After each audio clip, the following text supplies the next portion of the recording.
उत्सव है, जन्मदिन है, जन्माष्टमी के तौर पर अब आज का दिन जो है वो मनाया जा रहा है। लिहाजा सच बेधड़क परिवार की ओर से आप सभी को कृष्ण जन्माष्टमी की बहुत बहुत ढेरों शुभकामनाएं। पूरा देश भगवान श्री कृष्ण के जन्मोत्सव को बड़े हर्ष और उल्लास के साथ मना रहा है। मथुरा की बात कर लीजिए, वृंदावन की बात कर लीजिए या फिर छोटी काशी जयपुर की बात कर लीजिए, देश के कोने कोने में मंदिरों को सजाया गया है, भजन कीर्तन चल रहे हैं, सभी भक्तगण लड्डू गोपाल की भक्ति में लीन है। भाद्रपद मास की कृष्ण पक्ष की अष्टमी तिथि को मध्य रात्रि में भगवान विष्णु के 8वें अवतार श्री कृष्ण का जन्म हुआ था। मथुरा के कारागार में देवकी और वासुदेव के पुत्र के रूप में जन्मे कन्हैया ने अपने जीवन से हमें प्रेम, धर्म और कर्म का अनमोल संदेश दिया।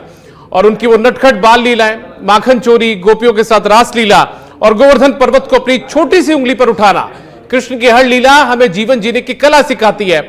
आज देश भर में दही हांडी जैसे आयोजन भी इस उत्सव को और रंगीन बना रहे हैं। सजे बिहारी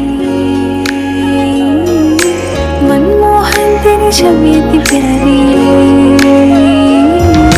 मन मंदिर में सजे बिहारी मनमोहन तेरी छवि इतनी प्यारी, बंसी बजैया रस रचैया तारन हार मेरे तुम ही के भैया, तुमसे बड़ा कहाँ कौन तो आज जन्माष्टमी का पावन पर्व है। मथुरा के कारागार में भगवान श्री कृष्ण का जन्म हुआ था, उसके बाद में वो गोकुल गए, लेकिन जब वो राजा के तौर पर पहचान रखते हैं तो सीधा उनको ले जाया जाता है द्वारकाधीश में। और द्वारकाधीश के भी अभी हमने आपको दर्शन करा दिए थे। द्वारका के अंदर उन्होंने नगरी बसाई थी, 36 साल तक वो नगरी रही थी। लेकिन छोटी काशी के तौर पर जयपुर भी पहचान रखता है और जयपुर के आराध्य देव गोविंद देव जी के मंदिर की भी हमने आपको तस्वीरें दिखाई, वहां पर भी हम आपको लेकर चलेंगे। लेकिन उससे पहले आपको जयपुर के इस्कॉन मंदिर ले चलते हैं। इस्कॉन मंदिर में कुछ देर में मुख्यमंत्री पहुंचने वाले हैं। वहां पर क्या कुछ भजन संध्या का आयोजन किया जा रहा है, क्या कुछ दर्शन है वहां पर, सीधे आपको इस्कॉन मंदिर की तस्वीरें दिखाते हैं।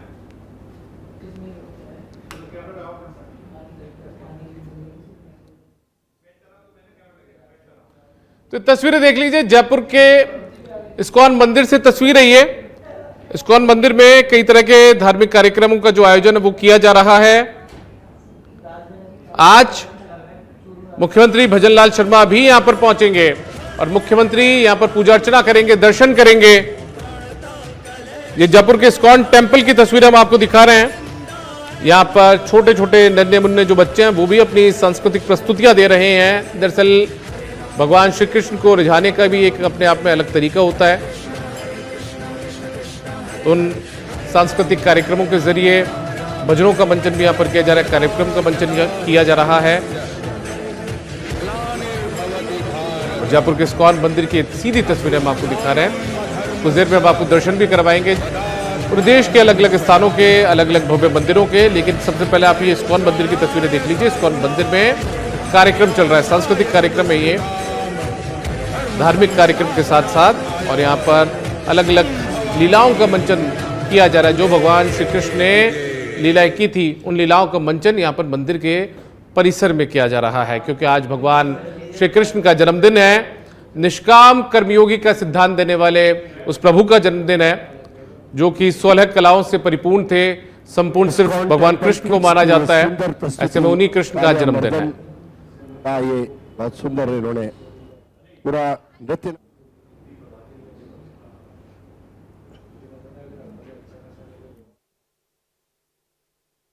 और अब राधिका कल्चरल सोसाइटी, जिनकी सुंदर प्रस्तुति का हम हर वर्ष इंतजार करते हैं इस मंच पर, और अनवरत 21 वर्ष से इनकी ये प्रस्तुतियां चल रही हैं इस मंदिर के लिए, इस मंदिर की सेवा में। रेखा कल्चरल सोसाइटी, जो रेखा जी सैनी के निर्देशन में आज 50 कलाकारों का ये ग्रुप कृष्ण लीला प्रस्तुत करेगा। यशोदा नंदन पट पीतांबर सोहता, अधर मुरलिया श्याम, मोर पंख मन मोहता, अनुपम छवि अभिराम, कान्हा तेरे धाम से जुड़े हृदय के तार, और मन अभिलाषी ये कहे दर्शन हो एक बार। तो हम दर्शन करेंगे यशोदा नंदन के और आगे के इस कार्यक्रम की पूरी एक बार तालियां रेखा जी सैनी और उनके पूरे ग्रुप के लिए। Radhika cultural society.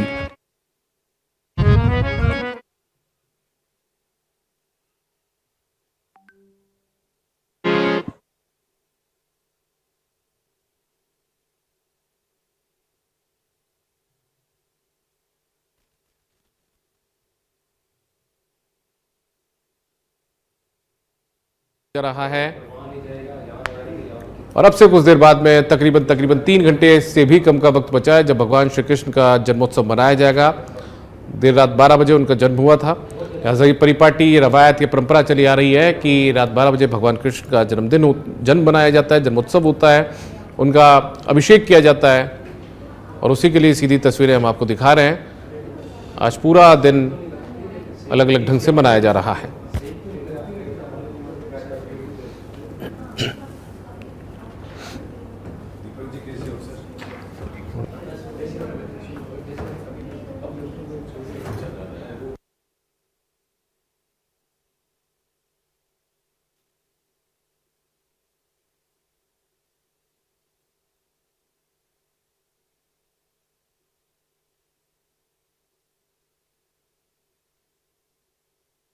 हम यहाँ पर हर वर्ष की भांति हमारे बाल गोपाल की छोटी छोटी लीलाएं लेकर आए हैं। आपको धीरे धीरे बहुत से प्रसंग दिखाई देंगे और हम पूरी कोशिश करेंगे कि आप भी ये महसूस करें कि आप भी हमारे साथ उस भाव में इन्वॉल्व हैं। तो एक बार मुझे है इनको माइक सौंपती हूँ। एक बार जोरदार तालियां सब लोगों के लिए। हरी बोल।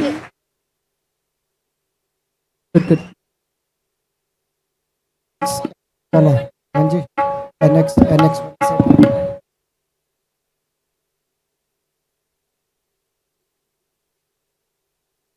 Good sound. इसका लोज बढ़ा पेन भी दे दीजिए थोड़ा और। 21 माइक 21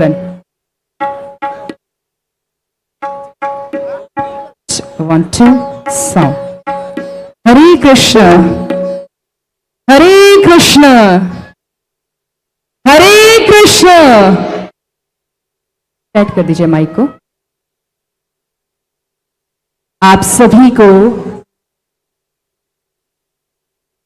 हरे कृष्ण। आप सभी श्रोतागण यहाँ मौजूद हैं, आनंद ले रहे हैं कृष्ण लीलाओं का। अलग अलग ग्रुप और अलग अलग कलाकार हमारे बीच हैं।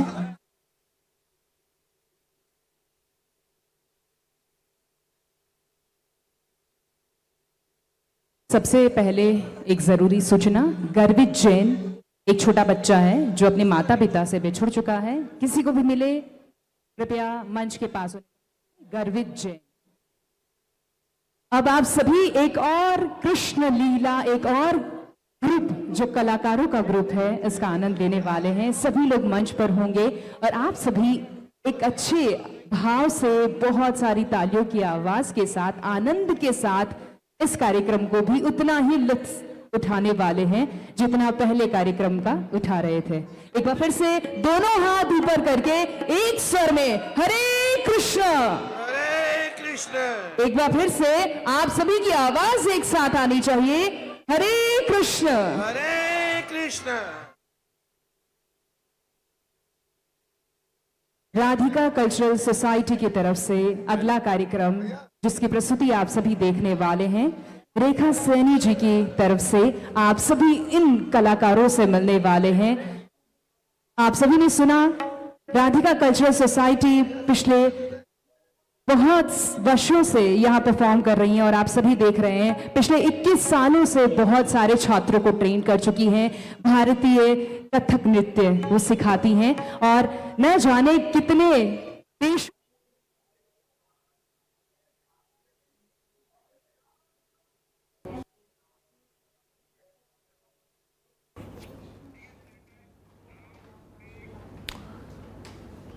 तो ये तस्वीरें देखिए, मैंने आपको दिखाई इस्कॉन की और सीधे सुनील यादव के पास चलते हैं। जयपुर के कृष्ण बलराम मंदिर में वो मौजूद है। अक्षय पात्र के नाम से भी आप इस मंदिर को जानते हैं, जयपुर के जगतपुरा में है।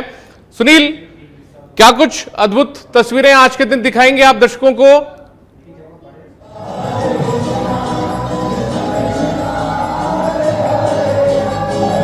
दीपक देखिए कि जिस तरह का जिक्र सुबह से तस्वीरों में हम देख रहे हैं, लगातार हर जगह से सहयोगी बता रहे हैं कि जो हर्षोल्लास है जन्माष्टमी का वो काफी उत्साह भरा है, वो दिख रहा है। और लगातार जो श्रद्धालुओं का तांता है, कृष्ण भक्तों का तांता है, वो हर एक मंदिर में उमड़ रहा है, चाहे कितना ही बड़ा मंदिर हो या फिर किसी गली मोहल्ले का छोटा मंदिर हो, हर जगह की खास तस्वीर है वो देखने को मिल रही है। खास बात यह है कि तमाम जो श्रद्धालु हैं, जो भक्त हैं, वो अपने आराध्य को खुश करने के लिए खास मिठाइयाँ, दही या तरह तरह के प्रसाद है वो भी लेकर आ रहे हैं। मैं अक्षयपात्र मंदिर में हूँ और यहाँ पर देख सकते हैं कि जिस तरह से 12 बजने को आ रहे हैं, यानी कृष्ण जन्मोत्सव का जो वक्त है वो करीब आते जा रहा है, वैसे ही जो भीड़ है श्रद्धालुओं की, जो भीड़ है जो कन्हैया भक्तों की, जो भीड़ है अपने आराध्य को देखने भीड़ को देखिए सुनील, कुछ तकनीकी खामी है, आपका ऑडियो पूरी बेहतर तरीके से हमारे पास नहीं पहुंच पा रहा है, फ्रेम भी फ्रीज है। लेकिन निरंजन चौधरी मेरे साथ मौजूद हैं। आपको पिछले कई दिनों से तस्वीरें निरंजन दिखा रहे हैं, जयपुर के आराध्य देव गोविंद देव जी की तस्वीरें दिखा रहे हैं। निरंजन, अभी क्या कुछ माहौल है भक्ति का?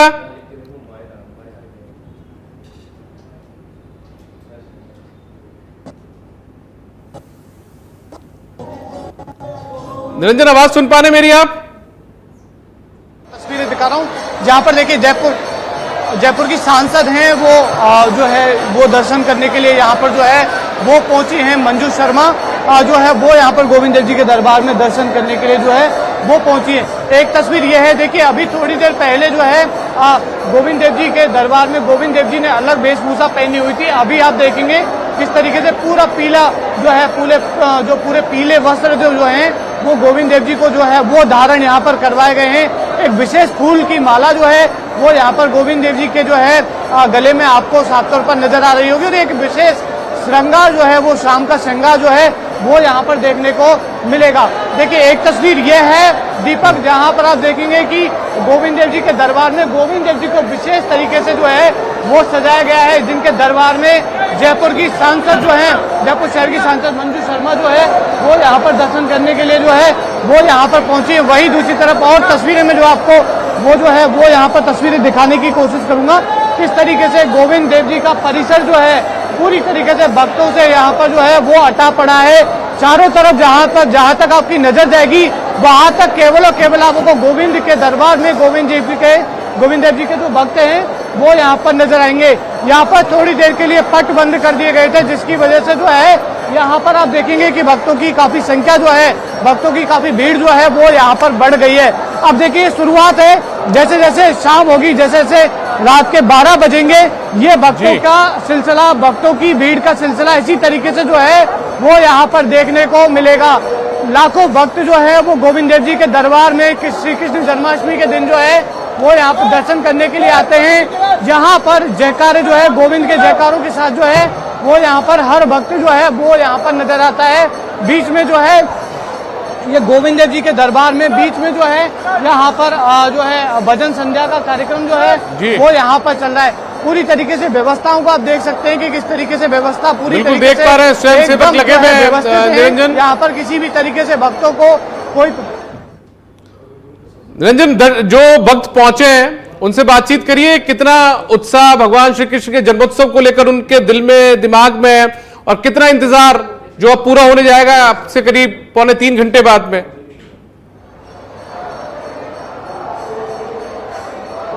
बिल्कुल दीपक, यहाँ पर कुछ भक्त हैं, उनसे बात करने की कोशिश करेंगे कि किस तरीके से उनको इंतजार है गोविंद देव जी के जन्म यानी कि भगवान श्री कृष्ण के जन्म का।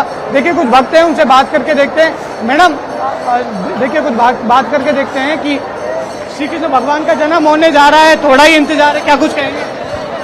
बहुत अच्छा लग रहा है और आज हम सबके प्यारे दुलारे क्यूटू, सबसे क्यूटेस्ट वर्ल्ड में जो है उनका बर्थडे है, तो बहुत एक्साइटेड हूँ। और हाँ, दर्शन कर रही हूँ और बहुत मजा आ रहा है। दर्शन करने में किसी भी तरीके कोई प्रॉब्लम तो नहीं हुई? नहीं, प्रॉब्लम नहीं आई है, अच्छा लगता है, सब बहुत प्रेम में है, सब भगवान की माया है, तो अच्छा लगता है, दर्शन करने में बहुत आनंद आ रहा है। क्या यहाँ पर देखिए जिस तरीके की व्यवस्था है, स्वयं सेवक चप्पे चप्पे पर जो है वो व्यवस्था संभाले हुए हैं। किसी भी तरीके की भक्त को कोई प्रॉब्लम जो है वो नहीं होने दे रहे। जगह जगह पानी की व्यवस्था की हुई है, जगह जगह जो सिक्योरिटी के इंतजाम है वो यहाँ पर देखने को मिल रहे हैं। इसी का नतीजा है कि भक्त भी काफी खुश जो है वो दीपक वो नजर आ रहे हैं। चलिए निरंजन, आप बने रहिएगा मेरे साथ में। अब मैं स्टूडियो में चलता हूं सीधा। स्टूडियो में मेरे साथ में आचार्य युगल किशोर शर्मा जी जुड़ चुके हैं, ज्योतिषाचार्य हैं।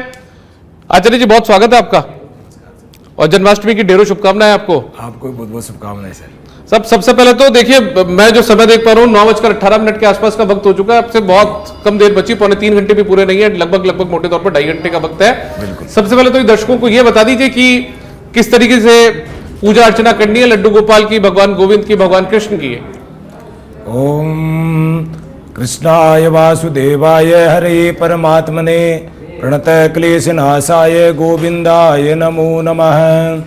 मेरो मन गिरवी रख्यो श्री मदन मोहन के पास, मूल ब्याज इतनो बड़ो नहीं छूटन की आस। जय जय श्री राधा रमणो, जय जय नवल किशोर, जय गोपी चित चोर प्रभु, जय जय माखन चोर। आपके सच पे धड़क के सभी दर्शकों को, सभी सनातन धर्म प्रेमियों को कृष्ण जन्माष्टमी की जन्मोत्सव की बहुत बहुत शुभकामनाएं। और भगवान कृष्ण आपकी सभी की मनोकामना पूर्ण करें।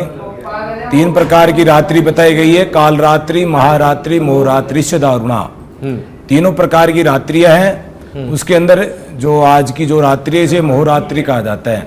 किसी प्रकार का कोई बंधन हो, कोई बाधा हो, यदि किसी कार्य में कोई रुकावट हो तो उसे आज भगवान की स्तुति करनी चाहिए।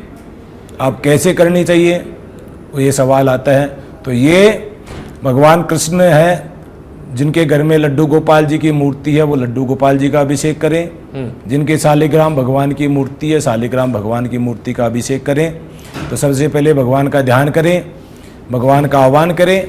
आह्वान के बाद में फिर उनको स्नान वगैरह करवाएं, पंचामृत से स्नान करवाएं, गंगाजल से स्नान करवाएं, गंगोदक से स्नान करवाएं और हल्दी वगैरह से, उपटन वगैरह से स्नान वगैरह करवा करके भगवान का अभिषेक करें। मंत्र बोले, पुरुषुक्त बोलते हैं, उसमें 16 मंत्र होते हैं। हरिओम ओम सहस्त्रशीरिका पुरुक है, सहस्त्राक्ष है, सहस्त्रपात स भूमिकुम सर्वत स्मृतवात तदसांगुलम पुरुक भेदगुम सर्वम जदभूतम जच भाव्यम उतामृतवेशानो जधन्ये नातिरोहति। इस प्रकार के मंत्र बोले। जिनको मंत्र नहीं आता है वो भगवान के कृष्ण का हरे कृष्ण कृष्ण मतलब नाम जप कर सकते हैं अभिषेक के साथ साथ में। नाम जप करते रहे, भगवान गोविंद का नाम करते रहे, ओम नमो भगवते वासुदेवाय का उच्चारण करते रहे। और अभिषेक हो जाए, पंचामृत से अभिषेक के बाद में फिर उनको वस्त्र इत्यादि पहनाए। वस्त्र पहना करके चंदन, गंध, अक्षत, पुष्प इत्यादि पहना करके भगवान का षोडोपचार विधि के साथ में पूजन करें। इत्र परफ्यूम वगैरह लगाए और फिर यथा योग्य नैवेद्य जो अपन ने धन्य की पंजीरी वगैरह है, पंचामृत वगैरह है, तुलसी दल भगवान को बहुत प्रिय है, वो जरूर अर्पण करें। और फिर नैवेद्य के बाद में फल वगैरह अर्पण करके और ऋतु फल वगैरह, मुख शुद्धि के लिए पान वगैरह अर्पण करके भगवान की महाआरती करें, जो कि 12:15 बजे के बाद में वो प्रारंभ होगी। इस प्रकार से भगवान का पूजन अर्चन करें। भगवान के मंदिर को बहुत सुंदर तरीके से सजाए, जैसे अपने बच्चों के जन्मदिन पे अपन सजाते हैं ना, वैसे ही भगवान का सुंदर तरीके से सजाए। उसके अंदर पीले वस्त्रों का, पीले फूलों का ज़्यादा उपयोग करें और भगवान का अभिषेक करें। ठीक, ये तो पूजा की बात रही जो अब से कुछ देर बाद में, तकरीबन 2.5 घंटे बाद में पूजा करनी है। इसमें कुछ खास सावधानियां बरतनी है पूजा को लेकर, क्योंकि भगवान शालिग्राम जी का भी अभिषेक करना होगा और शालिग्राम जी की पूजा तो जब आप जनेऊधारी होंगे तभी कर सकते हैं। नहीं, वो तो खैर है ही, लेकिन भगवान गोविंद क्या सभी के हैं, तो सभी को अधिकार है ईश्वर की पूजा पाठ का। यह है कि मान लो कोई गरीब आदमी है तो उसमें पंचोपचार विधि बताई गई है शास्त्रों में, और कोई यथा योग्य है तो षोडोपचार विधि से करें। नहीं तो और भी ज्यादा यदि श्रेष्ठ है, धनवान है, तो वो राजोपचार विधि बताई गई है। ठीक है। तो पंचोपचार विधि से तो सभी करें, गंध, अक्षत, पुष्पमाला वगैरह लगा करके नैवेद्य लगाए, यथा योग्य जो भी भगवान को अर्पण है वो लगाए। उसके बाद में यदि आपके भाव है कि मैं तो भगवान को ऐसे सोने के या चांदी के वस्त्र या सोने चांदी के मतलब बर्तन वगैरह में भगवान का पूजन अर्चन करता, तो आदि शंकराचार्य जी ने कहा कि मनुष्योपचार पूजा, मानसिक रूप से भगवान की जो पूजा में अपन अर्पण करते हैं ना, वो भगवान उसको स्वीकार करते हैं और उसका फल भी वही मिलता है जो आप विधि विधान के साथ में कोई सामग्री अर्पण करके करते हैं। तो इसलिए भगवान का पूजन भाव होने चाहिए। भावना में भाव है तो भव से बेड़ा पार है, भावना में भाव नहीं तो भावना बेकार है, और भावना में भाव है तो भव से बेड़ा पार है। तो भगवान को क्या चाहिए? भगवान को सब कुछ है। लक्ष्मी जिनकी पत्नी है उनको क्या चाहिए? रत्ना करोति सत्यम, यानी लक्ष्मी जी जो उनके पैर दबाती है, उनके घर में उनकी धर्मपत्नी है, उनको क्या चढ़ाएंगे, अपन क्या देंगे? पूरा सब कुछ सृष्टि उनके दी हुई है। फल भी अपने क्या अर्पण करेंगे? भगवान ने सब चीज पंच तत्वों का हमको दे रखा है जिससे हमारा जीवन संभव है। ये तो सिर्फ भाव की बात है। ये भाव की बात हम भगवान को अर्पण करते हैं। क्यों करते हैं? जैसे मान लो कोई घर में बड़ा बुजुर्ग आदमी है, कोई लेके आता है कोई चीज फल वगैरह और बच्चों को बांट देता है बराबर रूप से। तो एक बच्चा तो होता है कि खुद अपने जा करके खा पी के आराम से बैठ गया, और एक कोई छोटा बच्चा है उसने उनको फल फूल वगैरह उसमें से काट के अपने पिताजी को भी खिलाया। तो वो सबसे प्रिय, उनको दोनों में से प्रिय लगेगा वो जो उनको खिला रहा है। तो इस प्रकार से क्या भगवान ने हमें सब कुछ दिया है, हम सिर्फ उनके नाम का स्मरण करें, उनको यथा योग्य जो हमारे को सामग्री हमारे पास उपलब्ध है उसी में से कुछ सामग्री भगवान को अर्पण कर दें। तो उससे क्या उनको प्रसन्नता होती है। बाकी अपन कुछ नहीं कर सकते, हम तो भाव से भगवान की पूजा करें, यथा योग्य जो हमारे पास सामग्री है उसी से करें। आपके पास 2 रुपए है तो अपन 2 रुपए का खर्चा करके ही करें। ठीक है आचार्य जी, एक बार रुकूंगा मैं आपको। जयपुर के आराध्य देव गोविंद देव जी हैं और उन आराध्य देव की अभी आरती चल रही है, सीधा आपको वहां के दर्शन करवा देते हैं। ये सीधी तस्वीरें जयपुर के आराध्य देव की।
तो जयपुर के आराध्य देव के तौर पर पहचान रखते हैं गोविंद देव जी, राधा गोविंद देव जी, और ऐसे में उनके दर्शन हमने आपको करवाया है। सीधे लाइव तस्वीरें थी, दर्शन वहां पर हुए हैं क्योंकि आरती चल रही थी। और हमारे साथ में आचार्य युगल किशोर शर्मा जी लगातार बने हुए। एक बार वापस से युगल किशोर जी का रुख करते हैं। युगल किशोर जी, आप बता रहे थे कि सिर्फ भाव आपका शुद्ध होना चाहिए, किस भाव से आप प्रभु की भक्ति कर रहे हैं वो आपको प्राप्त फल के तौर पर हो जाएगा। जी, अब इसके अंदर जैसे मान लीजिए अपने पास 2 रुपए हैं, हम 2 रुपए को उसमें यदि 5 रुपए मिला करके उसको खर्चे करें या भगवान की सेवा में लगाएं तो वो योग्य नहीं है। भगवान कहते हैं कि यदि मेरे पास कम, आपके पास कम व्यवस्था है, आप कम के अंदर उनका पूजन अर्चन करो, और अधिक है और अपन कम कर रहे हैं तो भी आपके लिए सही नहीं है, उसका भी हमको दोष लगता है। तो जो हमारे पास उपलब्ध सामग्री है, जो हमारे पास सामर्थ्य भगवान ने हमको दे रखा है, उस सामर्थ्य के अनुसार हमको ईश्वर का आराधना करनी चाहिए, पूजन करना चाहिए। ठीक है। एक आज चूंकि जन्माष्टमी और जन्माष्टमी का मौका है, पूजा करने की विधि तो आपने बताई थी कैसे पूजा करनी है। भाव आपके पवित्र होने चाहिए, शुद्ध होने चाहिए, और उसके बाद में निष्काम भाव से आप यदि पूजा अर्चना करेंगे तो उसका फल भी बहुत बेहतर आएगा सामने। मुझे बताइए कि एक बड़ी चीजें जो होती है महत्व को लेकर, यदि कुछ लोगों ने उपवास आज के दिन किया है, व्रत किया है, व्रत से बेहतर उपवास माना जाता है, यदि उपवास किया है तो उपवास का कितना महत्व है? क्योंकि अलग अलग मान्यताएं, अलग अलग जो विद्वत है, विद्वान है, वो अलग अलग बातें बता रहे हैं। कोई कहता है कि 40 लाख एकादशी का फल मिलता है, कोई कहता है कि नहीं 10 करोड़ का मिलता है। जी, ये आपने बहुत अच्छा प्रश्न किया है कि भाई व्रत करे तो क्यों करें, क्या कारण, इससे क्या फल मिलेगा, इसका तो आपको होना चाहिए, मतलब पता होना चाहिए। तो इसमें यही है कि मान लो कोई एकादशी व्रत वगैरह नहीं कर पा रहा है, या भगवान कृष्ण के कोई भी चीज़ या कोई भी उपासना आप नहीं कर पा रहे हो, और वो आज यदि भगवान का व्रत करता है तो उन सब का फल उनको आज सरल रूप से प्राप्त हो जाएगा। सिर्फ व्रत करने से, भगवान का संकीर्तन करने से उन्हें वो सब चीज़ों का फल मिलेगा जो वो यथा योग्य नहीं कर पा रहे थे। जो मान लो एकादशी वगैरह है, उसमें दिक्कत आती है कई प्रकार की, निराहार रहने में, करने में, तो एक ही इस व्रत को करने से सारी एकादशियों के फल का आपको जो फल मिलता है वो इस व्रत को करने से मिल जाता है। ठीक है, मतलब ऐसा कोई ग्रंथों में है ऐसा कुछ, हाँ, पौराणिक मान्यताओं में कि कितनी एकादशी का फल मिलता है? क्योंकि काफी चर्चाओं में ट्रेंडिंग चल रहा है ये पूरा मामला भी। नहीं, देखो वैसे तो क्या है, भगवान कलयुग केवल नाम आधारा, भगवान का कलयुग के अंदर नाम का स्मरण कर लेते हैं अपन, उसी से ही सारे पापों का क्षय हो जाता है। लेकिन मान लो एकादशी व्रत का बड़ा महत्व है, हर वैष्णव के लिए एकादशी व्रत करना बहुत अनिवार्य है। लेकिन भगवान गोविंद की आज के दिन यदि कोई पूजन अर्चन करता है, और हमारी तो नगरी गोविंद की नगरी है, जयपुर के तो राजा ही महाराज गोविंद देव जी है, तो हमारी तो वैसे ही बहुत जिम्मेदारी बनती है कि महाराजा का जो आज जन्मोत्सव है इसको बड़ी धूमधाम के साथ मनाना चाहिए। और ये भी कहा गया है ना, भगवान नारद जी ने पूछा कि भगवान आपका स्थान कहाँ है, हम आपको कहाँ करके ढूंढे, कहाँ देखे कि भगवान आप रहते कहाँ हो। तो भगवान ने कहा ना हम बसामि वैकुंठे योगी नाम हृदयन्य च मद भक्त यदि गायंती तस्य तिष्ठन्ति नारद। हे नारद, न तो मैं वैकुंठ में रहता हूँ, न मैं ये योगी कंदराओं के अंदर जो सन्यासी बैठे हैं उनके हृदय में रहता हूँ, मैं तो जहाँ भी मेरे भक्त है वो संकीर्तन करते हैं, मेरा वहीं पे निवास स्थान हो जाता है। तो आज तो संकीर्तन का बड़ा महत्व है, भगवान का संकीर्तन करे, भगवान को यथायोग उनके नाम का स्मरण करे, तो आज वो भगवान स्वयं, ये नहीं कि भगवान गोविंद देव जी मंदिर के अंदर ही विराजमान रहेंगे, वो तो सर्वव्यापक है। यदि आपने भाव से याद किया तो भगवान आपके घर के अंदर निश्चित रूप से आएंगे। मंत्राधीना से देवता, मंत्र यदि बोलते हैं तो वहां पे देवताओं का आगमन होता ही होता है। तो ये मान के चलिए कि यदि भाव से आपने गोविंद को बुलाया तो गोविंद अपने मंदिर को छोड़ करके आपके घर में आकर के रूखा सूखा खाएंगे, जो कि अपने कथाओं में भी है कि विदुर के घर जाकर के केले के छिलके भगवान ने खाए, और दुर्योधन के मेवा राजसी ठाट बाट को छोड़ते। ये कभी हमारे मन में ये विचार नहीं आना चाहिए कि भगवान के पूजन पाठ तो भाई राजा महाराजाओं की तरह करे तभी जा करके वो संभव है। भगवान तो भाव के भूखे, भाव से यदि आपने बुलाया तो निश्चित रूप से भगवान आपके घर आएंगे। देखो भगवान श्री राम जी का जन्म हुआ वो दिन के अंदर 12 बजे हुआ, तो सूर्य भगवान अब उनके दर्शन करने के लिए इतने भूल गए सब कुछ कि मुझे अस्त भी होना है। दिन जहाँ पे जो देवी देवता जहाँ जेते वैसे वैसे खड़े रह गए और भगवान के दर्शन करने लगे। तो चंद्रमा कैसे कर पाता दर्शन? तो फिर चंद्रमा ने कहा प्रभु मैं क्या करूं, मैं कैसे दर्शन करूं आपका? भगवान ने कहा के तौर पर आप आइए। हाँ, तो भगवान ने कहा कि कोई बात नहीं, चिंता मत करो, अब की बार जो अवतार मैं लूंगा मैं रात्रिकालीन में लूंगा। तो आज फिर चंद्रवंशी भी कहा है, वो सूर्यवंशी कहलाए। तो ऐसे भगवान का आज चंद्रमा का बड़ा महत्व है। चंद्रमा आज उच्च का होता है और आज के समय रात्रि 12 बजे के आसपास ही चंद्रमा का उदय होता है। 16 कलाओं से युक्त होकर के चंद्रमा आज रोहिणी नक्षत्र में रहता है लगभग। तो वो आज के दिन उदय होगा 12 बजे के आसपास, जब भगवान का अभिषेक होगा लगभग उसी के आसपास। अब थोड़ा बहुत तो गणित के हिसाब से आगे पीछे हो जाता है समय, वो बात अलग है। तो चंद्रमा की उपस्थिति के अंदर ही भगवान का प्रादुर्भाव होता है, भगवान का अभिषेक होता है। तो चंद्रमा का बड़ा महत्व है। चंद्रमा मन का कारक भी है, ज्योतिष शास्त्र कहते हैं। तो जिसका यदि मान लो चंद्रमा खराब है उसे आज के दिन भगवान की आराधना अवश्य करनी चाहिए। अब चंद्रमा खराब होता है तो उससे क्या होता है, मन विचलित होता है, डिप्रेशन में चले जाता है, बिना ही बात पे लड़ाई झगड़े करने लग जाता है। तो ऐसा यदि किसी जातक का स्वभाव है उसे आज भगवान की आराधना अवश्य करनी चाहिए। और सूर्य भी सायन के अंदर देखा जाए तो स्वय राशि का आ जाता है। आज ही के दिन मान लो थोड़ी बहुत टाइमिंग को अपन देखते हैं तो थोड़ा लेट आएंगे, लेकिन सूर्य स्वय राशि के अंदर आ जाते हैं, सूर्य स्पष्ट से भी और सूर्य सायन से तो पहले ही आ गए। तो सूर्य स्वय राशि में आना, और इस समय जो इस वर्ष है वो राजा भी सूर्य ही है और मंत्री भी सूर्य है। तो इस समय और सूर्य का आना तो आत्मबल को बढ़ाता है, तो जिसके आत्मबल में कमी है, कॉन्फिडेंस में कमी है, उसे सूर्य की आराधना करनी चाहिए, चंद्रमा की आराधना करनी चाहिए। और आज इस समय यदि उन मंत्रों का जाप करते हैं जिनके जो ग्रह खराब है, मान लो ज्योतिष के अंदर, मान लो कि मेरे कोई किसी के मान लो चंद्रमा खराब है, किसी के सूर्य खराब है, तो उन्हें आज के दिन भगवान वो उन्हीं मंत्रों के जाप करने चाहिए। तो निश्चित रूप से भगवान गोविंद उनके ऊपर कृपा करेंगे और उनके बिगड़े हुए कार्य निश्चित रूप से बनेंगे। ठीक है, अब एक और सवाल जो लगातार लोगों के जहन में, लोगों के मन में, लोगों के दिल में आज होगा, वो इस बात को लेकर होगा कि जिन लोगों ने व्रत रख लिया है, उपवास रख लिया है, उनको क्या भगवान श्री कृष्ण का जैसे ही जन्म होता है रात 12 बजे, उसके बाद में वो जन्मोत्सव को मनाने के बाद में रात 1 बजे अपना जो व्रत है उसको खोल सकते हैं, या दूसरे दिन सूर्योदय का इंतजार करना पड़ेगा? अब वैसे तो देखो भगवान का चरणामत तो ले ही लेते हैं, ठीक है ना, और चरणामत और प्रसाद इसका बड़ा महत्व है। कभी भी यदि अपन कितने बड़े व्रती हो या कितने बड़े उपासक हैं, लेकिन यदि किसी ने हमको भगवान का प्रसाद अर्पण सामने कर दिया या फिर भगवान के मंदिर में गए तो चरणामत प्रसाद तो लेना ही बनता है।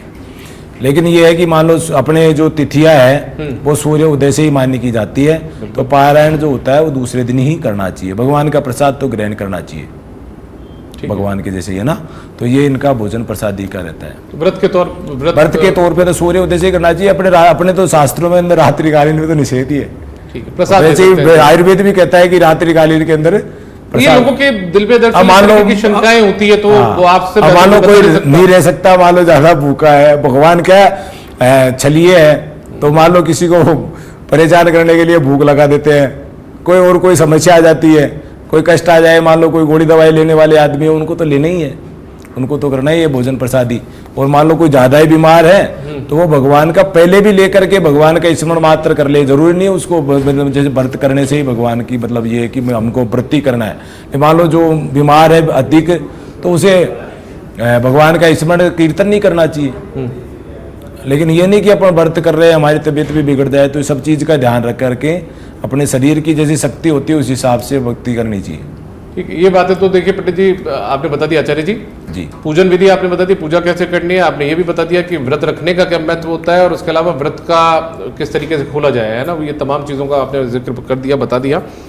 ये भी बता दीजिए आज के दिन आराधना किस तरीके से करनी चाहिए, क्योंकि आपने शुरुआत में कर दिया था कृष्ण वासुदेवाय हरे परमात्मा ने प्रत्येक क्लेशनाशाय गोविंदाय नमो नमः, तो हर क्लेश का यदि नाश करना है तो गोविंद को याद कर लीजिए। बिल्कुल, तो उसके लिए और कुछ विशेष करना है? वैसे देखो विधि क्या होती है, प्रातःकाल अपन उठते हैं, उठने के साथ ही पृथ्वी माता को प्रणाम करें, सूर्य भगवान को अर्घ वगैरह दें, हमारे को घर के अंदर बड़े बुजुर्ग हैं उनको प्रणाम करें।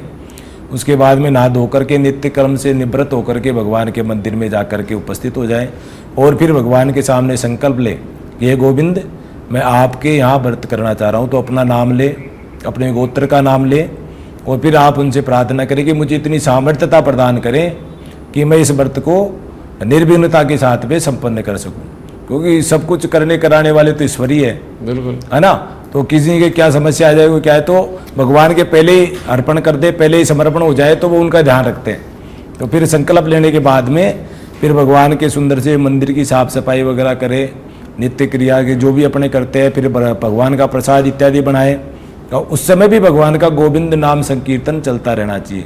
श्री कृष्ण गोविंद हरे मुरारे, हे नाथ नारायण वासुदेवा, इस प्रकार से संकीर्तन करते हुए भगवान के श्रृंगार, मंदिर का श्रृंगार करना है, नैवेद्य वगैरह बनाना है, प्रसाद बनाना है, फलार वगैरह बनाना है, ऐसी प्रकार से भगवान का विधि विधान के साथ में पूजन अर्चन करना चाहिए। युगल जी, मुझे तमाम चीज़ों पर हमने चर्चा की कि आखिर कैसे व्रत किया जाए, व्रत को किस तरीके से खोला जाए, या दूसरी चीज़ों में हमने बात की कि कैसे भगवान की आराधना की जाए। इन तमाम चीज़ों पर एक बड़ी बात ये भी आती है लोगों के मन में, दिल में, जहन में, कि भगवान श्री कृष्ण को जन्माष्टमी के दिन अर्पित क्या किया जाए, वो भी बता दीजिए दर्शकों की जानकारी के लिए। देखो वैसे तो भगवान के सभी चीज़ षोडोपचार विधि कहा गया है, उसके अंदर भगवान का अभिषेक हुआ, अभिषेक के बाद में फिर उनको वस्त्र इत्यादि पहनाए यथा योग्य, जो आपके पास वस्त्र है वो पहना करके माला, सुंदर सी माला पहनाए, माला पहनाने के बाद में फिर उनके अबीर गुलाल अर्पण करें। अबीर गुलाल के बाद में भगवान को मोर पंख बहुत प्रिय है। अब इसकी भी एक कथा है कि जब भगवान राम वनवास में जा रहे थे तो भगवान के कांटे ने चुभे, इसलिए मोर ने कहा कि मैं मेरे पंख बिछा देता हूँ। तो भगवान के जैसे जैसे पैर आगे चलते जाते उससे पहले पहले पंख बिछाता हुआ मोर आगे बढ़ता रहा। अब भगवान तो अंतर्यामी है, सब जानते, सारे भाव को जानते, तो मोर के भाव को उन्होंने पहचाना और उनसे कहा, ये संत के वो भाव है कि भाई तुमने मेरे लिए इतना किया तो मैं इस जन्म में तो तुम्हारा ऋण चुका नहीं सकता, लेकिन जब मैं द्वापर में जन्म लूंगा भगवान कृष्ण के रूप में, तो मैं आपके जो पंख हैं इनको मेरे मुकुट पे धारण करूंगा। तो भगवान को मोर पंख भी बहुत प्रिय है, वो बांसुरी है, बांसुरी बहुत प्रिय है। क्यों? क्योंकि वो बांसुरी की कला से, जो तीर कमानों से जो काम नहीं हुआ, वो भगवान ने बांसुरी बजा करके और उनको चुटकियों के अंदर उनको हल किया। बांसुरी की भी एक वो रहती है कि जैसे हमें एक वो बताती है कि जिस प्रकार इतने छेद होते हैं उसके अंदर, बांसुरी के अंदर, फिर भी वो मधुर मधुर स्वर निकालती है।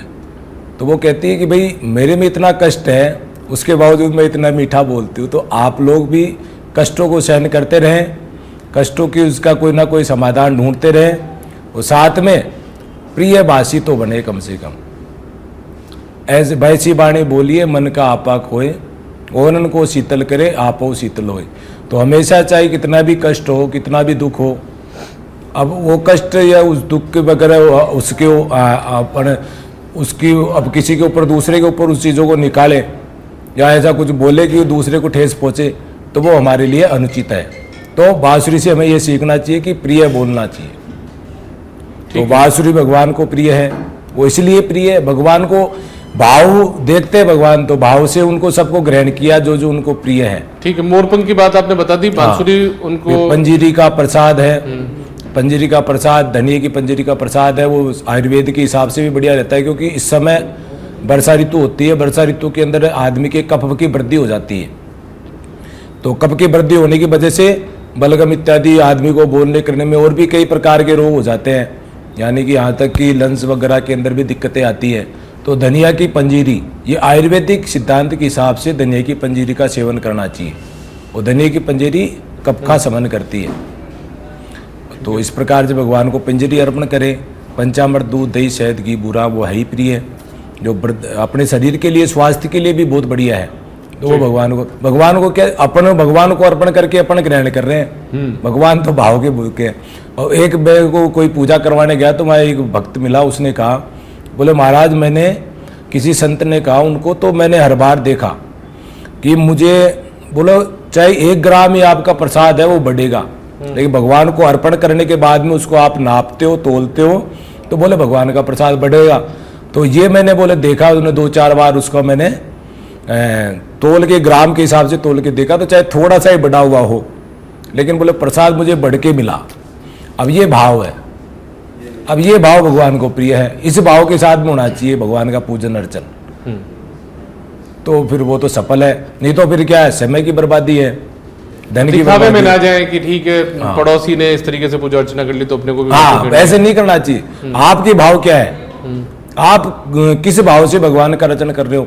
ये नहीं कि दिखावे के लिए अपन पागल हो रहे हैं, सुबह से शाम तक पैसे खर्च कर दिए, भाव है ही नहीं, बस फोटो खींच ली। आजकल सेल्फी का बड़ा रहता है, तो फोटो खींच ली, बस हो गए हम तो सनातनी।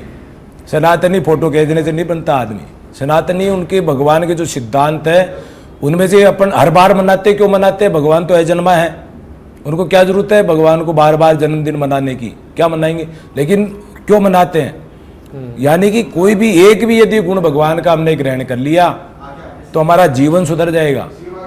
ऐसे ऐसे भगवान की कथाओं में उनका वर्णन है, तत्वों का ज्ञान है जो हमें साधु संतों के साथ बैठने से, इसलिए कहा कि प्रथम भक्ति संतन कर संगा। पहली भक्ति तो आपको संतों, साधु संतों के साथ बैठने से ही आपके भाव बनेंगे, और भाव की फिर बाद में बात है। तो इस प्रकार से भगवान का पूजन अर्चन करते समय भाव की बड़ी अहमियतता है। भगवान को प्रेम भाव से आपने कुछ भी अर्पण किया है तो वो उनको स्वीकार करते ही करते हैं। ठीक है, देखिए पंडित जी बहुत सारी चीज़ें आपने बता दी कि आखिर भगवान को अर्पित क्या करना है। और मुझे ये बताइए कि भगवान श्री कृष्ण ने जो कि गीता के जरिए जो उपदेश दिया अपने अलग अलग अध्यायों में, और वो कितने प्रासंगिक है आज के इस दौर में। आज बात इसलिए करना लाजमी हो जाता है क्योंकि आज कृष्ण जन्माष्टमी का मौका और लोग लगातार भगवान श्री कृष्ण को लेकर सुनना चाहते हैं। भगवान श्री कृष्ण ने जो निष्काम कर्मयोगी का सिद्धांत दिया कि फल की इच्छा मत करिए, निष्काम भाव से कर्म किए जाओ, क्योंकि परिणाम तो हमारे नियंत्रण में होते नहीं है, सिर्फ कर्म ही नियंत्रण में हो सकता है। मैंने जब प्रारंभ किया उस समय कहा था कि 3 प्रकार की रात्रि होती है, काल रात्रि, महारात्रि, मोहरात्रि, सुधारणा। तो मोह यदि जब हो जाता है ना इंसान को, तो मोह सकल व्याधि न कर मूला, हर प्रकार की व्याधियाँ उन्हें लग जाती है। तो वैसे ही अर्जुन को भी मोह हो गया था, भगवत गीता के अंदर पहले ही बताया कि ये में तो सारे रिश्तेदार है, सगे संबंधी है, मैं इनको कैसे मारूं। तो मोह का नाश करने के लिए भगवान ने उनको बताया कि भाई तू कुछ भी नहीं है, तू तो मात्र एक निमित्त मात्र है, ये देख विराट रूप के अंदर मैंने तुमको पहले ही सबको मार दिया। तो वैसे ही अपन है, वो सिद्धांत हमारे ऊपर लागू होता है कि हम क्या है, हम तो सिर्फ निमित्त मात्र है। कई बार ऐसे अनायास श्रेष्ठ चीज़ें मिल जाती है और कई बार हमें नुकसान हो जाता है, चाहते हुए भी, अच्छी समझदारी के बावजूद भी। तो ये क्या है, ये सब यही कहा है भगवत गीता में, कर्मण्येवाधिकारस्ते मा फलेषु कदाचन है। आप सिर्फ कर्म करने के अधिकारी है, इसके लिए आप स्वतंत्र है, आप गलत कर्म कर रहे हो या सही कर रहे हो, आपको कोई रोक नहीं है। लेकिन उसका फल, उसका परिणाम आपको मिलेगा ही मिलेगा।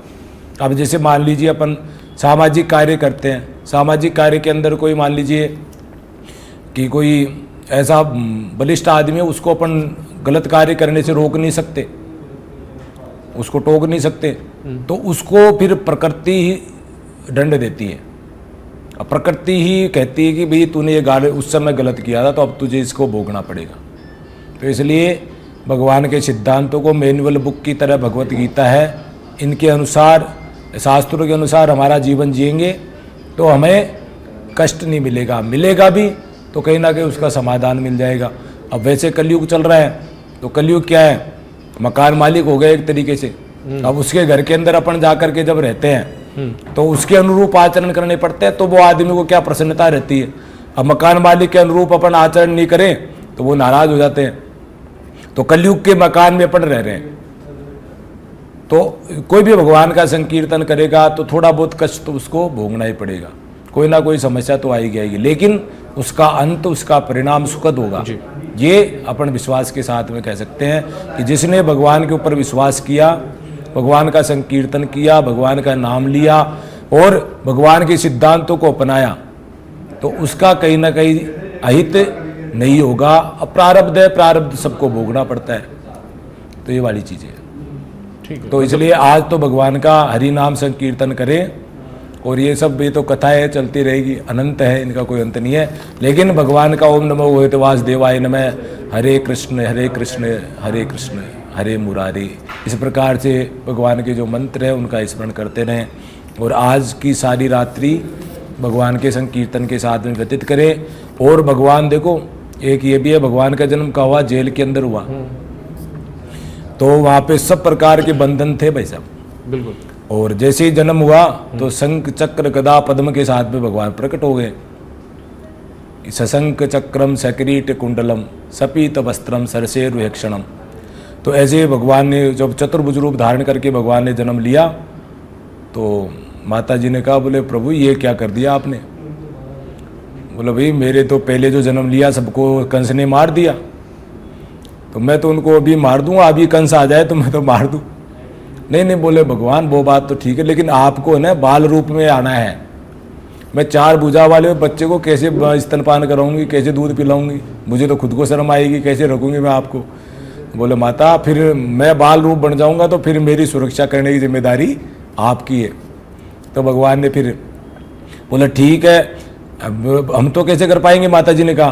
तो बोले यशोदा माँ के वहाँ पे एक कन्या का जन्म हुआ है, आप मुझे वहाँ छोड़ के आओ, उस कन्या को यहाँ लेकर के आओ, तब तो जा करके मैं बाल रूप धारण करता हूँ। तो भगवान वैसे ही किया। अब भगवान ने जैसे ही जन्म लिया तो उस समय बंधन थे, सब प्रकार की हथकड़ियाँ वगैरह लगी हुई थी। तो भगवान, उन्होंने कहा वासुदेव जी ने कि भगवान ये कैसे संभव हो सकता है कि मेरे तो हथकड़ियाँ लगी हुई है, मैं कैसे छोड़ के आऊँगा वहाँ गोकुल के अंदर।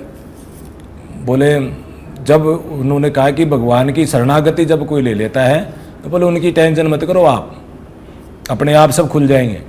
तो जैसे ही भगवान ने बाल रूप धारण किया, उनको जैसे उठाए तो सारी जो बेड़ियाँ थी, हथकड़ियाँ थी, ताले थे, सब खुल गए और पहरेदार सारे सो गए, कंस भी सो गया।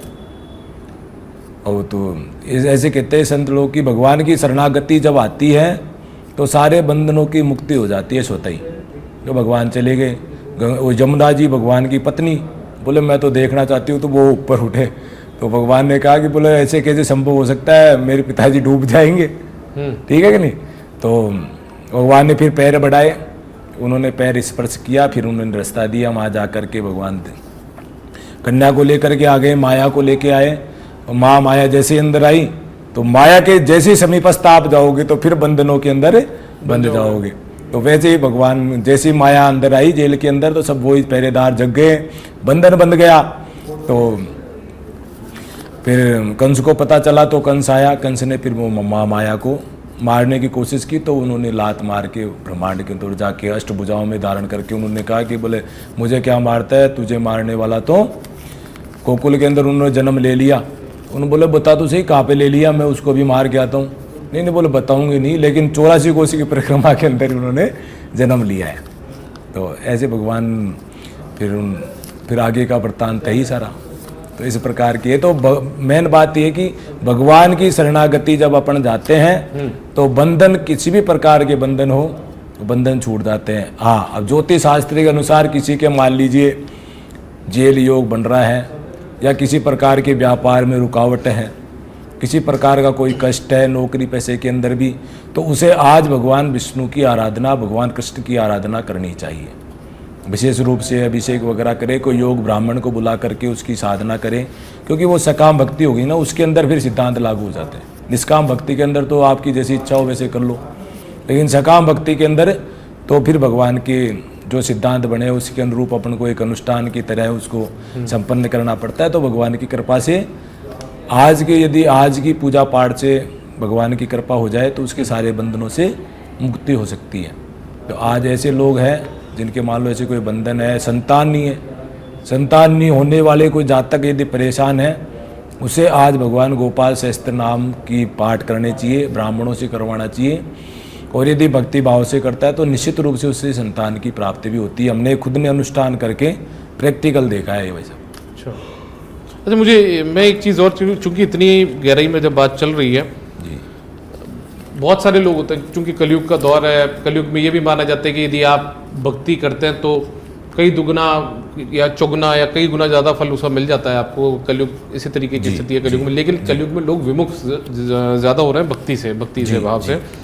ऐसी स्थिति में जो अभी तक भक्ति की तरफ नहीं है उनके लिए आज का दिन भी बहुत शुभ हो सकता है। जो चाहते हो कि एक सुअवसर ढूंढ रहे हो भक्ति करने को लेकर कि ठीक है, जो भी आप नाम संकीर्तन कर सकते हैं, नाम जप कर सकते हैं, उनके लिए आज का दिन बहुत प्रभावशाली हो सकता है, बहुत ज्यादा जीवन में परिवर्तन के हिसाब से। बिल्कुल, यदि कोई अभी तक भगवान की पूजा पाठ नहीं कर रहा हो तो उनके लिए आज शुभ मुहूर्त है, क्योंकि आज जो चंद्रमा होता है मन का कारक होता है वो उच्च का रहेगा।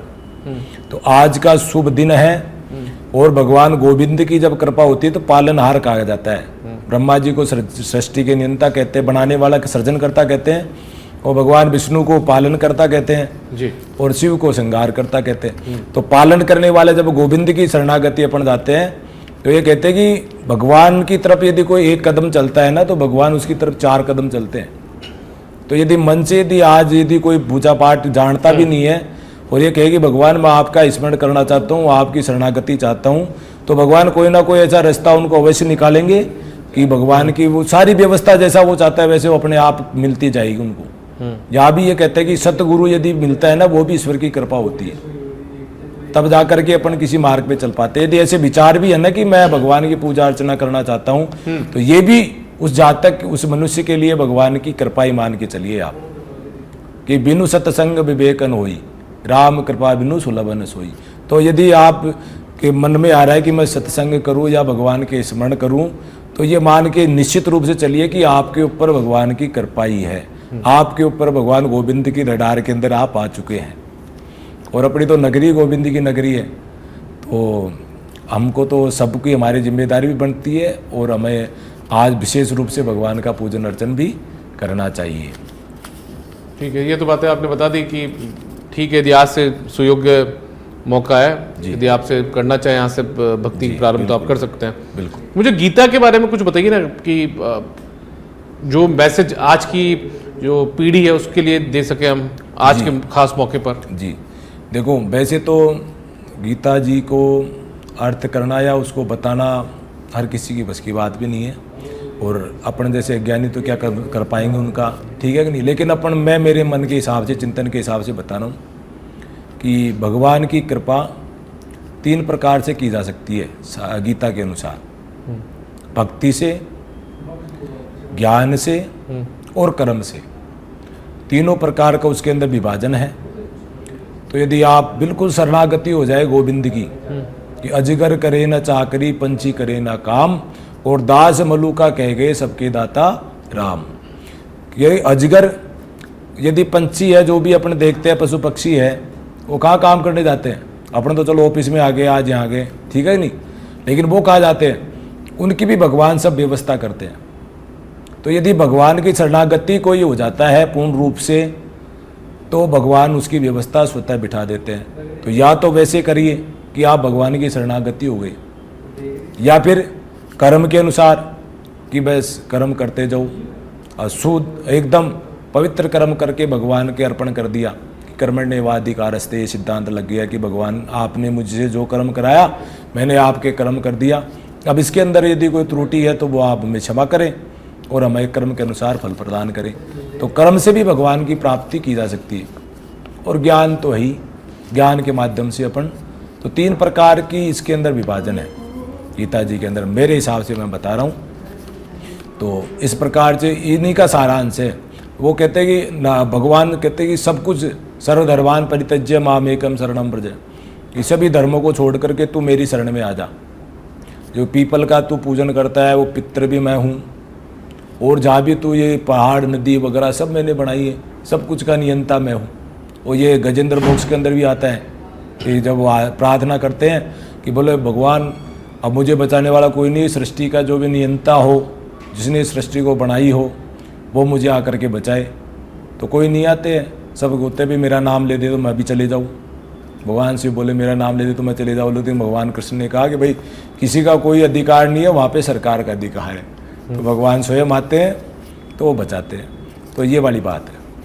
तो इस प्रकार से भगवान की शरणागति होकर के अपन को ये कर्म करने चाहिए। ये भगवान गीता जी के अंदर मेरे हिसाब से ये इसका फलादेश है। और अमूमन मतलब यदि मूल सार हम देखें गीता का, भगवत गीता का तो यही आता है कि आप अपने कर्म किए जाइए, फल की इच्छा मत करिए। हाँ, जिस बात का आपने जिक्र किया कि आपके साथ किसी ने कितना बुरा भी कर दिया, लेकिन फिर उसके बाद में प्रकृति काम करती है। प्रकृति यदि आपके साथ बुरा किया तो प्रकृति बदला ले लेगी। और जिस तरीके से महाभारत में यदि हम देखें तो महाभारत में पांडवों को भी यही बताते हुए नजर आ रहे हैं कि ठीक है आपके अपने हैं कुछ भी, लेकिन उन्होंने यदि गलत किया, लेकिन आप अपना कर्म करिए। बिल्कुल। तो कुल मिलाकर मजमून इस पूरी बात का यही है, मजमून शब्द का इस्तेमाल मैं कर रहा हूँ, मतलब मूल सार यही है कि आप अपना कर्म किए जाइए, फल की इच्छा मत करिए। बिल्कुल बिल्कुल, कर्म करें। और देखो भाग्य भी आदमी का होता है, भाग्य को भी अपन नहीं वो कर सकते। भाग और कर्म एक दूसरे के पूरक है। कई बार हमारे पास पूछते भी है, यजमान भी पूछते हैं कि भाई महाराज भाग्य प्रबल है या कर्म, तो एक दूसरे के पूरक है। भाग्य यदि आपके इस भाग्य में नहीं है तो आपको वो कर्म ही नहीं करने देगा, और यदि आप कर्म कर रहे हैं तो आपका भाग्य भी बदल सकता है। ये दोनों ही निश्चित है। और चाणक्य नीति के अंदर भी आता है कि गर्भ के अंदर जब जातक आता है, मनुष्य आता है, जो भी जीव आता है, तो उसका निर्धारित होता है कि उसको माता पिता कैसे मिलेंगे, फिर उसको पत्नी कैसी मिलेगी, बच्चे उसके कैसे होंगे। तो न चाहते हुए भी वो उस क्षेत्र में जाता है। और ज्योतिष में भी कहते हैं कि ज्योतिष का फलादेश होता है कि जो फलादेश करने वाले होते हैं भी इस ग्रह की प्रबलता है तो ये जाते हैं कि इस क्षेत्र में जाएगा। तो ये सब चीज़ें मतलब एक दूसरे की पूरक है। कहीं ना कहीं हमको सपोर्ट करने के लिए शास्त्र बनाए, हमारे ऋषि मुनियों ने जो बनाई है शास्त्र बनाए हैं, वो कहीं ना कहीं हमें सहयोग करने के लिए बना गया। अब आज बात अलग है कि आजकल प्रोफेशनल हो गए सारी चीज़ें। अब आजकल आपके मीडिया के अंदर ये जो ऐड चला देते हैं, तो ऐड करने के बाद में न जानने वाला भी श्रेष्ठ बन जाता है। अब आजकल सर्च भी उसी हिसाब से किया जाता है, तो वो बात अलग है। लेकिन अपने लिए जो बनाई गई चीज़ें हैं वो हमारे लिए कहीं ना कहीं भलाई के लिए ही बनाई गई हुई है। तो शास्त्रों का अध्ययन करें, जो ज्ञाता हो, कोई पंडित विद्वान हो, उससे संपर्क करें। कभी भी कोई समस्या है तो कहीं ना कहीं उसका कोई ना कोई, यदि योग्य ब्राह्मण के पास या योग विद्वान के पास, कोई भी हो, जरूरी नहीं है ब्राह्मण ही हो, जिसके पास भी अपन जाते हैं, यदि उसने सही राय हमको दी है या हमारे शास्त्रों को हमने अच्छी तरीके से पढ़ा है तो निश्चित रूप से कोई ना कोई समाधान हमारा निकल के आ जाता है उसी शास्त्रों के अनुसार। ठीक है, एक आपके जीवन में भी कोई भी परेशानियां हैं, कोई भी दुख है, कोई भी दर्द है, आप सुख में हैं चाहे आप दुख में हैं, यदि गीता का सिद्धांत यदि आप अपनाते हैं, गीता हर चीज़ का, हर परेशानी का हल बताया जाता है, भगवान श्री कृष्ण ने जो गीता का उपदेश दिया अर्जुन को, उसी में सब कुछ है। बिल्कुल, ये भी कहते हैं ना कि सुख के बाद में दुख आता है, दुख के बाद में फिर सुख आता है, तो ये तो एक दूसरे के पूरक है। हाँ, हमारे प्रारब्ध के हिसाब से हमको भोगना ही पड़ता है। कोई भी मान लो अभी इसको विभाजन करते हैं ज्योतिष शास्त्र के अंदर, तो जैसे मान लो विश्वंतरी दशाएं चलती हैं, तो यदि मान लो षष्ठेश की चल रही है, अष्टम की चल रही है, द्वादशेश की चल रही है, यदि भाव एक्टिवेट होता है तो कहीं ना कोई, या तो कोई ऋण के अंदर फंस जाता है आदमी, या कोई रोग हो जाता है, या फिर खर्चा हो जाता है अनायास ही। आप रास्ते चल रहे हो, गाड़ी भिड़ गई, नुकसान हो गया, समय बर्बाद हो गया, कहीं विशेष जगह पे जाना हो तो वहाँ पे अपन नहीं पहुँच पाए, तो ये क्या, ये प्रकृति निश्चित रूप से हमें हमारे अनुकूल जो प्रारब्ध है उसके अनुसार भी हमको परिणाम भोगने पड़ते हैं। प्रारब्ध तो भगवान श्री कृष्ण से बेहतर या देवताओं को ही भोगना पड़ता लोगों में जागृत किया जाए, कैसे बरकरार रखा जाए, जो भक्ति खत्म होती जा रही है वो कैसे आगे बढ़े। ठीक है, आप साधना की बात करना चाहिए, लेकिन उतनी भक्ति तो आपके अंदर हो। अजी, तो आप देखिए हमारे जो फेस्टिवल है यहाँ, उनको यदि वो देख रहे हैं, समझ रहे हैं, जो उनकी नॉलेज के हिसाब से अब जो अपना प्रचार प्रसार भी जैसे भी लोग बाग वहाँ करते हैं, तो वो चीज़ जब वो टच में आते हैं, जो उनको महसूस करते हैं उन चीज़ों को, पॉजिटिविटी को, तो अपने आप वो जुड़ता है, कोई भी आदमी हो। यदि आप तभी जुड़ पाओगे जब उनको कहीं ना कहीं उसका परिणाम मिले। और आज के ज़माने में बच्चे हैं जो सब शिक्षित है, सब पढ़े लिखे हुए रहते हैं, तो सबको ये प्रैक्टिकल बहुत ज़रूरी होता है। तो मैं ये खुद कहता हूँ कि मान लो आप यदि विश्वास नहीं करते हो तो कुछ दिन भगवान की सेवा करके देखो, कोई आपकी मनोकामना है, कोई ऐसा संकल्प ले करके उसकी आराधना करो भगवान की, किसी की भी करो, किसी भी देवी देवताओं की करो। हमारे यहाँ तो इतना वो है कि 33 कोटि देवी देवता है, 33 प्रकार के देवता हैं, उनमें से किसी भी जो आपको अच्छा लगे उन्हीं की आराधना कीजिए आप। और मैं विश्वास दिलाता हूँ भगवान के, यदि आपने सच्चे मन से सेवा पूजा की तो भगवान निश्चित रूप से आपकी मनोकामना पूर्ण करेंगे। ठीक, और भगवान की आराधना करो। पाश्चात्य संस्कृति वाले क्यों कर रहे हैं, कहीं ना कहीं उन्हें सुकून मिलता है, कहीं ना कहीं उन्हें आराम मिलता है। 16 संस्कार हमारे यहाँ पे देव है, ऋषि मुनियों ने